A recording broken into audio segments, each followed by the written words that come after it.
a couple more with Tyler Hoechlin on Superman and Lois, I think it's called. And I haven't seen it yet. And of course we added Henry Cavill. And I'm sure we're gonna add somebody new real soon. Yeah, I mean, there's a new Batman in the works, so with Robert Pattinson, so he must meet the new Superman eventually. I would think so. And who it's going to be, I have no idea. I've heard all sorts of ideas from Michael B. Jordan to, me again. No, I haven't heard that idea. I'm just throwing it into the rumor mill. I'll start my own rumor. But when you look back at it, because I mean, if you play Superman, it's always two characters. It's Superman and it's Clark Kent. And how was it for you to differentiate those two personas in a way, to portray them in a different way? Was that hard to pull off, or was that just a very easy, oh, now I have to switch back? Or is it the same person? I mean, it is the same person, but did you portray it the same way? Every version of Superman is a little bit different. Because we were a television show, I've played Superman far longer than anybody in history, if you look at the number of hours. So we had more time to develop and do things. The way it was written for Lois and Clark was that Clark was the guy. It was all about Clark, and he became Superman. That was a disguise he put on so that he could maintain his anonymity and still do the wonderful things to help people. And that was a unique and different take on the character, and I love that. So for me, Clark was the character, and it was well written, and Superman was a disguise. So I played my Superman, my Superman was Christopher Reeve. So I played Superman like Clark Kent pretending to be Christopher Reeve, really, is what I was doing. And it was more or less that sort of a situation. And Clark was the character. And for some reason, the way Deborah Joy Levine created the character made perfect sense to me. And I embraced it from the get-go, and it just felt natural. I didn't feel like it was tough. So, but when I was playing Superman, I felt like I was being this, he was the man of action and doing the action things, but I felt like I was putting on a persona, and I felt like the character was putting on a persona, and I think that's accurate, for our version anyway.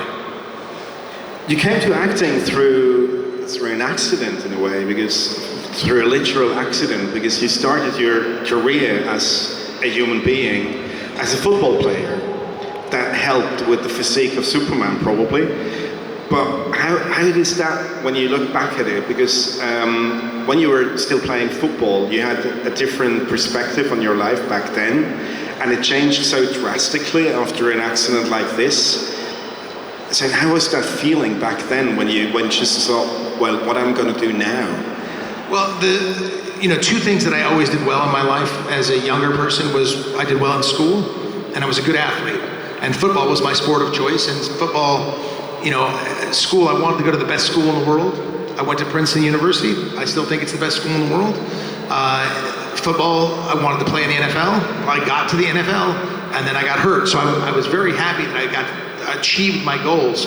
But at 22 years old, I had a knee injury, and I was finished. So the two things that I always did well, school and sports, were finished. And it's a weird reality. There's a moment where it hits you like a big brick in the face, and you have to sort of go, wow, okay, my life is going to be different. And you realize you're starting from zero again. And it's a hard, very humbling experience. I sort of knew it was going to happen, but when I found myself there, I was just like, wow, I really am at the very bottom again. And I think it's a great metaphor for life, because you can always, it's going to happen, and happens time and time again throughout someone's life. You think you've reached the pinnacle, something happens, and you have to start over again. And that takes a lot of grit and determination and strength.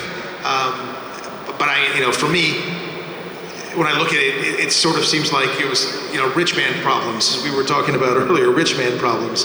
Like, oh gee, I don't play professional football anymore, I have to figure out something else to do.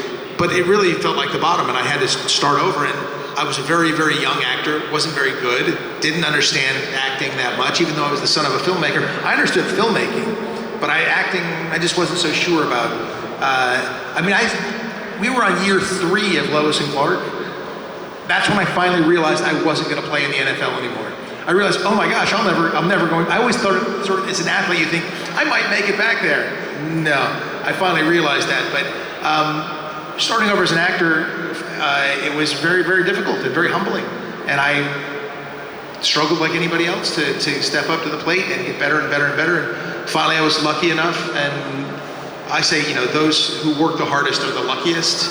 And I was working pretty hard, and I was lucky and able to get, and very fortunate to get the role of Superman, and that was the big break. You just told that back then when you were filming Superman, that you were thinking of yourself a better director than an actor. 26, 28, 30 years later. Yeah, 30. It's been done. I mean, it's been done all over the place. With like going back to old franchises and rejuvenating them. So, is there any plans in works? Well, I have ideas. Whether or not Warner Brothers and DC Comics would like to listen to my ideas, that's a whole other story. But Terry, she's open to it too. I think it'd be really fun to catch up with these characters 25, 30 years later and see where they are. And I have my ideas of where they would be. Terry and I were talking not too long ago, and she had her ideas, and naturally, we didn't agree. But but that's the beauty, that defines the relationship, which is great, but we both want to make it happen. So I'd love to see it happen, no idea whether it would or not, but it needs to happen within the next 5 years, because I won't be able to fly, once I'm over 60. That's it, no more flying after 60. No, I'm ready to go. I don't care how old. I'll do it at 65. That'd be fun too. You haven't seen a 65-year-old Superman? You haven't seen a 55-year-old Superman. That's how old I am now. I said it. It's you, it's not me.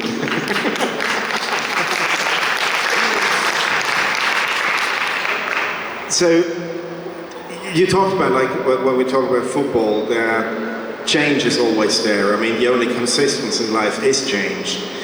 And everything changed quite a bit in the last few months with this virus that's been flying about. So how was this experience for you, being shut out of your normal routine and your normal productivity? Did you find a way to get in touch with your productive side? Well, I'm a homebody by nature. I really am. I like being home.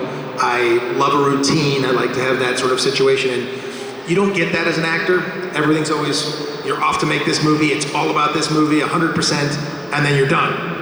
And then you have to find the next movie to do it. So it's a weird world for somebody who likes a routine.